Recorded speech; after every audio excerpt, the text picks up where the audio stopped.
الأحياء والمجتهد الإمام الأعظم أبي حنيفة والمجدد الإمام أحمد رضا البریلوی خصوصاً حضور صدر الفاضل فخر الاماثلی سید محمد نعیم الدین مرادآبادی الجلالی تغمدہ اللہ الہادی وعلینا معهم الى یوم التنادی اعوذ باللہ من الشیطان الرجیم بسم اللہ الرحمن الرحیم قل هل يستوي الذين يعلمون والذين لا يعلمون صدق اللہ العلی العظیم۔ آئیے حضرات بارگاہ رسالت میں محبت اور عقیدت کا ثبوت دیں، درود پاک پڑھیں۔ محمد صلی اللہ علیہ وسلم صلاۃ و سلام علیک یا رسول اللہ صلی اللہ تعالی علیہ وسلم۔ میں نے درود کے لیے کہا، آپ نے بڑی کنجوسی سے کام لیا۔ حضور فرماتے ہیں لوگو اگر تم میرے سب سے زیادہ قریب ہونا چاہتے ہو نا تو کثرت سے درود پڑھو،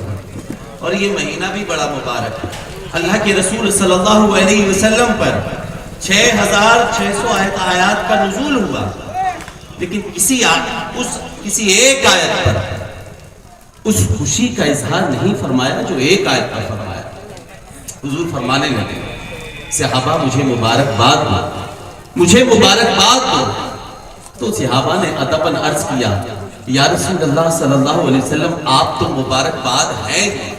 اس لیے کہ آپ کی شکل و صورت میں رب تبارک و تعالیٰ نے ہمیں ہدایت کا نور عطا فرمایا، لیکن حضور یہ تو بتائیں کس بات کی مبارکباد دیں؟ تو مدینے والے محبوب فرمانے لگے صحابہ آج مجھ پر آیت درود نازل ہوئی ہے، اور یہ آیت درود بھی اسی مہینے میں نازل ہوئی۔ یہ مہینہ بڑی برکت والا ہے، بڑے فضائل کو سمیٹے ہوئے، اور ہمیں جو قبلہ ملا ہے نا، جو کعبہ ملا ہے وہ بھی اسی مہینے میں ملا ہے۔ میرا زبان کچھ اور ہے، بالکل آپ موڈ بنا کے بیٹھیں تو انشاءاللہ 2-4 باتیں بہت اچھی کام کی آپ کو بتا کے جاؤں گا۔ سننے کے لیے تیار ہیں آپ؟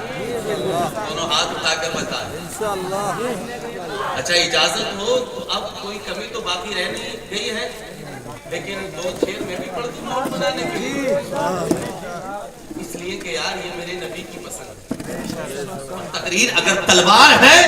تو نعت اس کی دھار ہے۔ عاشق مدینے سے واپسی میں کیا کہتا ہے اس کو سنیں آپ، اور ایسا سنیں جیسے مصطفیٰ اپنی نعت کو سنتے تھے۔ دیکھیں میں کچھ نیا سنا۔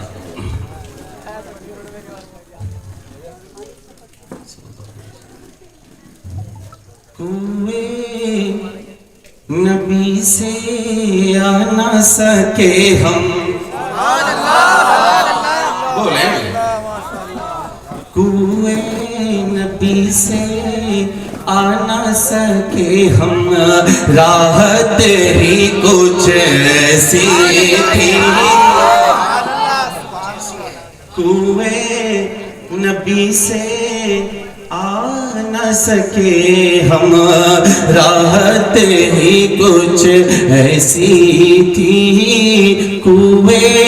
نبی سے آ نہ سکے ہم، راہ تیری کچھ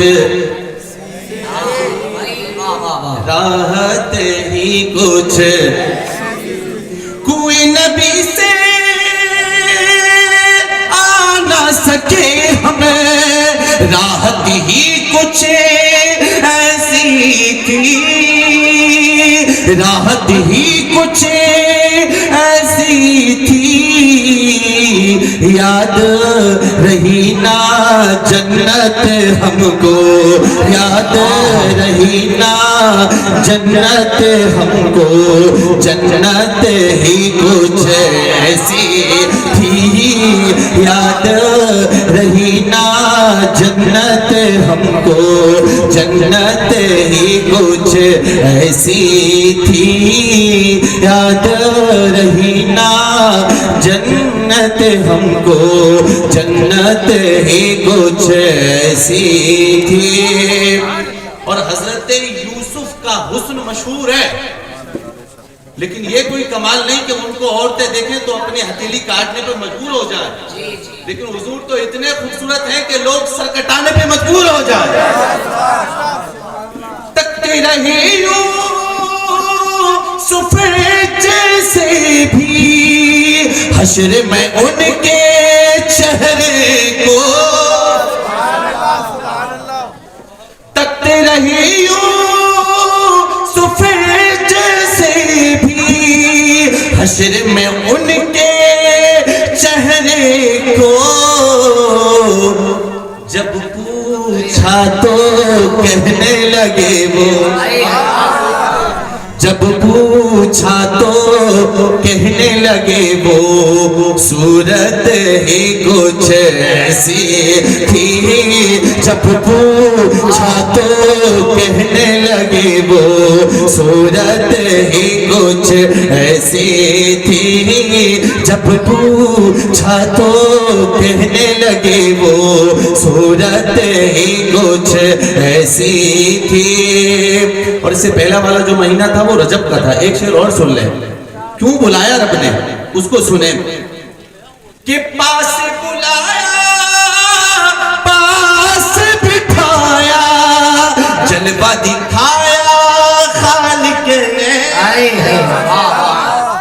پاس بلایا پاس بٹھایا جلوہ دکھایا خالق نے، جلوہ دکھایا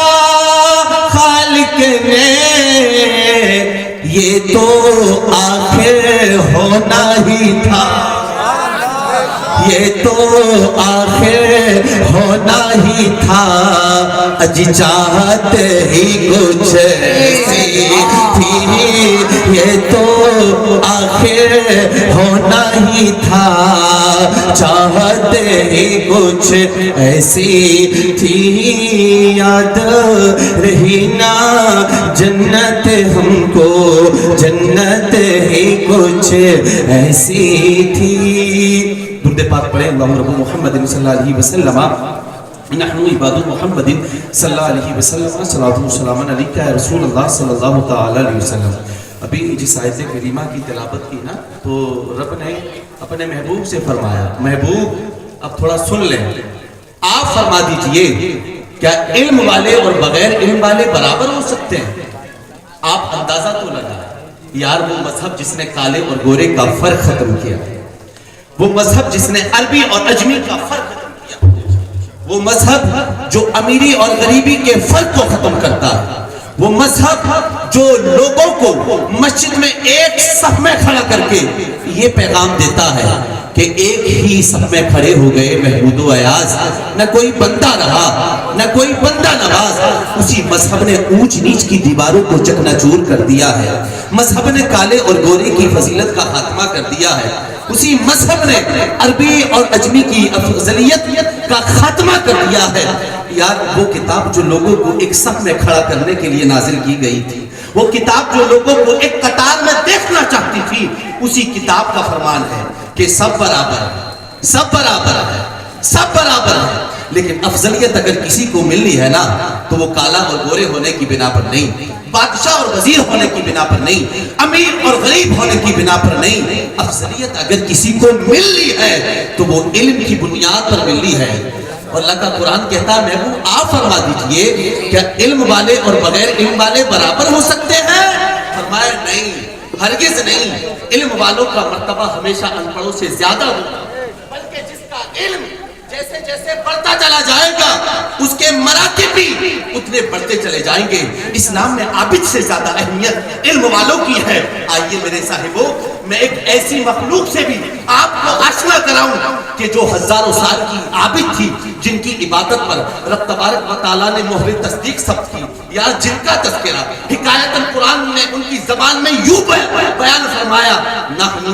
نسبح بحمدک ونقدس لک، اے اللہ ہم تو تیری تسبیح بیان کرتے ہیں، ہم تو تیری پاکی بیان کرتے ہیں، ہم تو تیری حمد بیان کرتے ہیں۔ آج انسان 60-70 سال کی عبادت پر مقرور ہے، نماز پنجگانہ کو ادا کرنے کے بعد یہ تصور جماتا ہے کہ مجھ سے بڑا کوئی نمازی نہیں، وہ اللہ کی نوری مخلوق معصوم فرشتے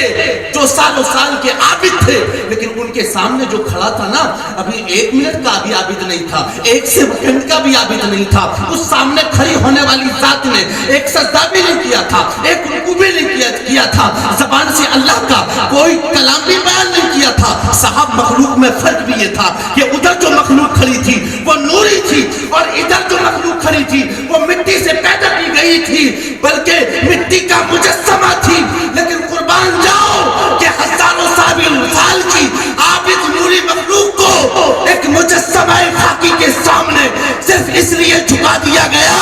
کہ ان کے پاس علم کم تھا اور حضرت آدم کے پاس علم زیادہ تھا۔ سبحان اللہ سبحان اللہ۔ ہزاروں سال کی عابد نوری مخلوق کو ایک مجسمہ خاکی کے سامنے جھکا کر یہ بتا دیا گیا کہ مسلمانوں، دنیا کی باطل طاقتوں کو اگر تم اپنے قدموں میں جھکنا دیکھنا چاہتے ہو تو اپنے باپ حضرت آدم کے علم کے سچے وارث بن جاؤ، تمہارے قدموں میں جھکتی نظر آئی۔ مجھے بتائیں تو صحیح کہ جس نے حضرت آدم کو سجدہ